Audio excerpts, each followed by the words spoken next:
Hello everyone.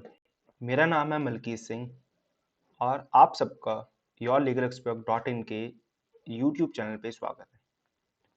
आज की video में हम डिस्कस करेंगे analysis of MCA circulars number 06 and 07 of 2021 जो कि आए थे 3 मई 2021 को। जैसा सबको पता है कि आज के टाइम पे जो कोविड की सिचुएशन है हमारी कंट्री की वो बहुत बेकार है और जिसकी वजह से हमारे स्टेट्स ने लॉकडाउन और रिस्ट्रिक्शन इम्पोज की हुई हैं। और इसकी वजह से हमारी कंट्री का हर छोटा से छोटा और बड़े से बड़ा बिजनेस कहीं ना कहीं अफेक्टेड है। और आज हम डिस्कस करेंगे कंपनीज के बारे में, क्योंकि कंपनीज के कई फॉर्म्स की जो ड्यू डेट है वो ड्यूरिंग दिस कोविड पीरियड, जो कि अप्रैल मई या जून हम कह लें, इसके बीच में पड़ती है। तो उसी को लेके एमसीए ने 2 सर्कुलर्स इशू किए, एक 06 और 07, जिसमें उसने relaxation of additional fees plus extension of timeline, ये दोनों चीजें प्रोवाइड की एक ही सर्कुलर के अंदर। आइए आज हम उन दोनों सर्कुलर्स को डिस्कस करते हैं। तो सबसे पहला अपना आता है कि relaxation on levy of additional fees in filing of certain forms under companies act and LLP act 2008 having due date falling between 1 April to 31 May. तो आज हम इनके बारे में डिस्कस करेंगे कि जिनके फॉर्म्स की ड्यू डेट 1 अप्रैल से लेकर 31 मई के बीच में आती है उनके लिए क्या क्या रिलैक्सेशन प्रोवाइड किया। तो सबसे पहले हम देखते हैं एमसी सर्कुलर नंबर 06।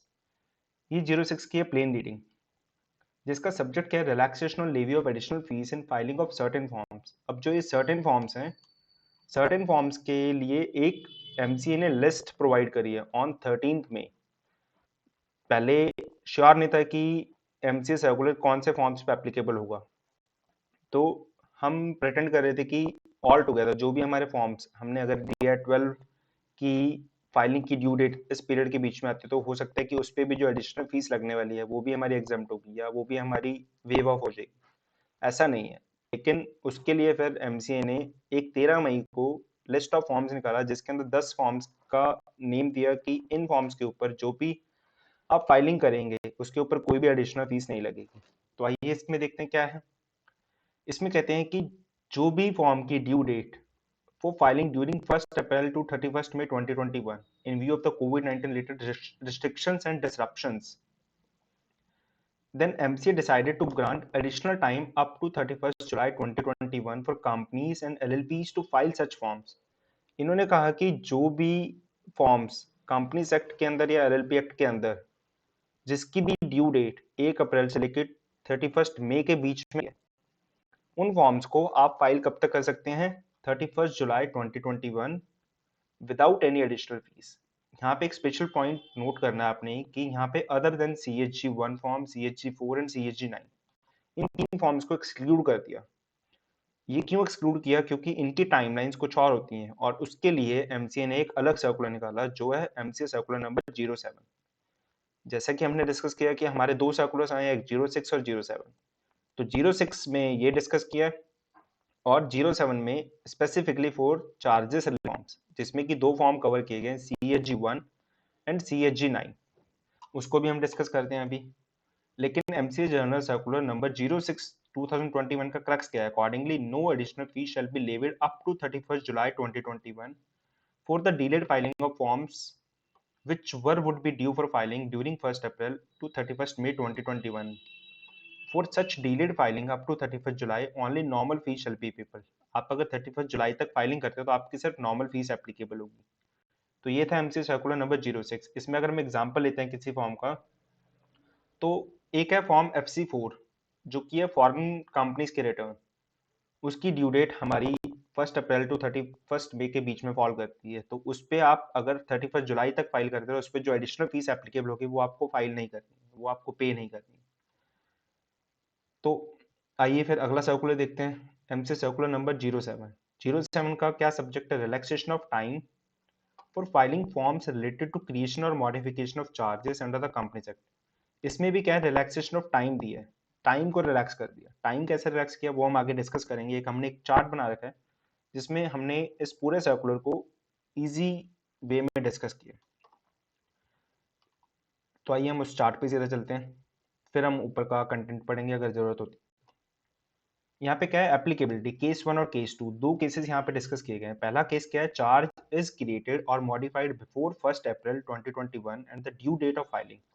जैसा कि हमें पता है कि जब हम चार्ज क्रिएट करते हैं, मॉडिफाई करते हैं, तो उसकी फाइलिंग 30 डेज के अंदर फाइल करनी होता है। तो यहाँ पे क्या कहते हैं कि चार्ज आपका क्रिएट हुआ 1 अप्रैल 2021 से पहले और जिसकी ड्यू अभी तक एक्सपायर नहीं हुई है। समझ में आया है कि जिसकी हमने चार्ज तो 1 अप्रैल से पहले क्रिएट किया, लेकिन उसकी जो फॉर्म की फाइलिंग की ड्यू डेट थी वो अभी एक्सपायर नहीं हुई है, एज ऑन 31 मार्च 2021 और यू कैन से 1 अप्रैल 2021। तो इन दैट केस आपको क्या रिलैक्सेशन दिया, the period beginning from 1 April to 31 May shall not be reckoned for counting of number of days under section 77 and 78. In this case it is mentioned that जो भी period beginning है 1 अप्रैल से लेकर 31 मई तक का, मतलब कि जो भी हमारे 2 महीनों का पीरियड है, इस पीरियड को आप रिकॉर्ड ही नहीं करेंगे। आप ये मान के चलेंगे कि ये पीरियड आपके एग्जिस्ट ही नहीं करता। आपका जो 31 मार्च तक का टाइम था, उसके बाद आप सीधा डायरेक्टली 1 जून कंसीडर करेंगे कि 1 जून के बाद आपकी डेट शुरू। अभी एप्लीकेबल फीस क्या रहेगी, यहाँ पे कहते हैं कि अगर आपका फॉर्म 1 मई 2021 से पहले ही फाइल हो जाता है, तो आपकी जो 31 मार्च को फीस एप्लीकेबल थी, आपको सिर्फ वही पे करनी है। लेकिन ये कहता है अगर 31 मई के बाद आप फाइल करते हैं, इन दैट केस क्या होगा आपका, वो कहता था fee shall be payable as applicable fee, जो भी एप्लीकेबल फीस है प्लस जो भी आपके नंबर ऑफ डेज रिकॉर्ड करेंगे आप उसके अकॉर्डिंग कैलकुलेट करेंगे कि इस पे कौन सी फीस एप्लीकेबल रहेगी, if you are filing it within 30 days और हैविंग एडिशनल डेज, सो आप उसके अकॉर्डिंग इसको कंप्यूट करेंगे। और हमारा दूसरा केस क्या होता है, चार्जेस क्रिएटेड और मॉडिफाइड बिटवीन 1 अप्रैल 2021 टू 31 मई। यहाँ पे था कि आपका चार्ज 1 अप्रैल से पहले क्रिएट हो चुका है, लेकिन यहाँ पे है कि चार्ज आपका क्रिएट ही 1 अप्रैल के बाद हुआ है। तो इन दैट केस क्या होगा, जो आप पीरियड रिकॉर्ड करेंगे वो आप date of creation of charge से लेके 31 मई तक आप उस टाइम पीरियड को आप एक्सक्लूड कर देंगे for the purpose of counting of number of days. तो बस ये दोनों में डिफरेंस है मी, बाकी तो सब सेम है। तो आइए अब देखते हैं अगला लिस्ट ऑफ फॉर्म्स। जो लिस्ट ऑफ फॉर्म्स एमसीए ने इशू किया, जिसमें उन्होंने 10 फॉर्म्स की डिटेल दी कि इन फॉर्म्स के ऊपर आपका जनरल सर्कुलर नंबर 06 और 07 एप्लीकेबल हो। सबसे पहला CHG 1 और CHG 9, ये किससे रिलेटेड है, चार्ज क्रिएशन और मॉडिफिकेशन से रिलेटेड। इसकी ड्यू डेट क्या होती है, 30 days, with in 30 days of creation और मॉडिफिकेशन। तो अगला फॉर्म हमारा क्या है, ADT 1। ADT 1 is basically for the appointment of auditor, जिसकी ड्यू डेट होती है with in 15 days of the appointment. I don't know कि इसको यहाँ पे क्यों कंसीडर किया गया, क्योंकि ADT 1 इज मेनली रिलेटेड और लिंक्ड विद AGM। जब आप AGM कराते हैं तो AGM के बाद आपको 15 डेज के अंदर इंटीमेट करना होता है ROC को regarding appointment of auditor. But यहाँ पे दिया हो तो खैर हम क्या कर सकते हैं। अगला फॉर्म आता है INC 22। INC 22 क्या है, नोटिस ऑफ सिचुएशन और change of situation of registered office of the company, कि आपने अगर कोई भी अपनी कंपनी का रजिस्टर्ड ऑफिस चेंज किया है या फिर आपने शिफ्ट किया है कहीं, तो आप उसकी इंटीमेशन देते हैं। तो उसकी आप इंटीमेशन 30 डेज के टाइम में देनी होती है इन द इनकॉर्पोरेशन और 15 days in any other case. अगर आपने शिफ्ट करना है तो 15 डेज के अंदर आपको फाइलिंग करनी होती है, और अगर आपने इनकॉर्पोरेशन हुई है नई कंपनी तो आपको INC 22 फाइल करना होता है विद इन 30 डेज। अगर आपने फॉर्म के अंदर या फिर आपने कंपनी इनकॉर्पोरेट करते टाइम आपने डिटेल नहीं दी है रजिस्टर्ड ऑफिस की। ऐसी फॉर्म NDS 3 है। NDS 3 है फॉर्म फॉर निधि कंपनीज। ये कब फाइल होता है, ऑन ईच हाफ ईयर। जब भी आपका हाफ ईयर कंप्लीट होता है तो उसके बाद आपका 30 डेज के अंदर इसको फाइल करना होता है। अगर आप बात करते हैं 31 मार्च की, जो 31 मार्च अभी गया, तो उसके बाद आपको 30 डेज मींस 30 अप्रैल तक आपको फाइल करना था NDS 3, जो कि अभी आप नहीं फाइल कर पाते हैं, तो आपको एक एडिशनल टाइम दे दिया 31 जुलाई तक का कि आप इस टाइम तक फाइल कर सकते हैं। ऐसी है फॉर्म FC4। ये अभी हमने देखा था annual return of foreign company, जब हमने एग्जांपल ऊपर देखा था, उसमें क्या है 60 days of the close of financial year. ये आपको 60 डेज के अंदर फाइल करना होता है, 60 days from the close of financial year. तो हमारा 60 डेज आता है 30th मई। तो 30th मई तक अगर आप फाइल नहीं कर पाते हैं तो आपको फिर फिक्र करने की जरूरत नहीं है, तो आप 31 जुलाई तक फाइल कर सकते हैं विदाउट एनी एडिशनल फीस। ऐसे अगला फॉर्म आता है MSC3, return of dormant companies. Dormant companies को अपना एक्टिव स्टेटस रखने के लिए एक MSC3 फाइल करना होता है। जिसकी ड्यू डेट होती है 30 days from the end of financial year. आपको 30 अप्रैल से पहले पहले फाइल करना होता है। अगर आप 30 अप्रैल तक फाइल नहीं कर पाते हैं, जो कि ऑलरेडी हम डेट जा चुकी है हमारी, तो इन दैट केस उस पर कोई भी एडिशनल फीस एप्लीकेबल नहीं होगी। लेकिन हमारा सर्कुलर आया 3 मई को, और हम मान के चलते हैं कि हो सकता है कि मोस्ट ऑफ द कंपनीज ने या most of the dormant companies ने अपने रिटर्न फाइल कर दी होगी अप टू दैट पीरियड। लेकिन अगर किसी ने फाइल नहीं किया तो अब उनको एक एडिशनल टाइम दे दिया 31 जुलाई तक का, कि आप 31 जुलाई तक फाइल कर सकते हैं form without any additional fees. ये भी अच्छी बात है। तो अब अगला आता है NC-27। NC-27 आपको फाइल करना होता है order of central government to ROC in case of conversion of public company to private company और वाइस वर्सा। इसकी ड्यू डेट होती है 15 days from the receipt of order और फ्रॉम पासिंग द BR। अगर आपकी इसकी ड्यू डेट आपके इस पीरियड के अंदर फॉल करती है 1 अप्रैल टू 31 मई, तो आपको एक एडिशनल पीरियड मिल जाएगा अप टू 31 जुलाई। ऐसे ही आता है NDS-2।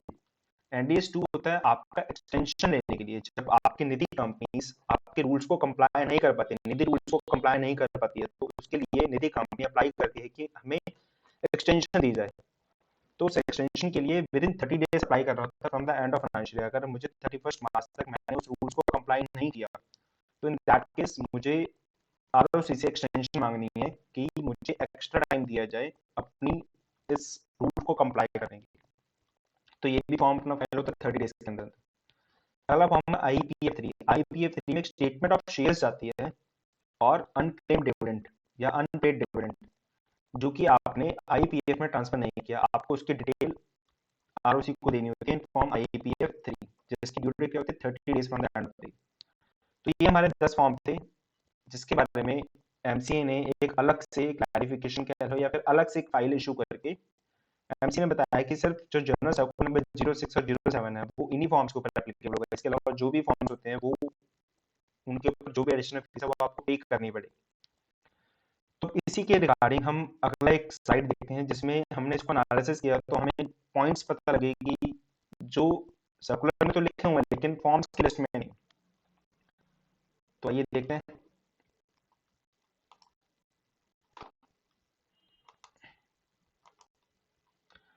यहाँ पे क्या था, subject of the MCA circular number जो 06 सर्कुलर था, उसमें क्या था कि relaxation of additional fees on forms due for filing under companies act and LLP act.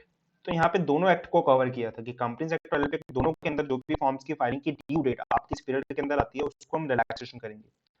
लेकिन जब हम देखते हैं फॉर्म 11 ऑफ LLP, जो कि क्या है एनुअल रिटर्न ऑफ LLP, और उसकी ड्यू डेट आती है 30 मई, बट इस फॉर्म को तो उन्होंने कहीं मेंशन किया ही नहीं हुआ।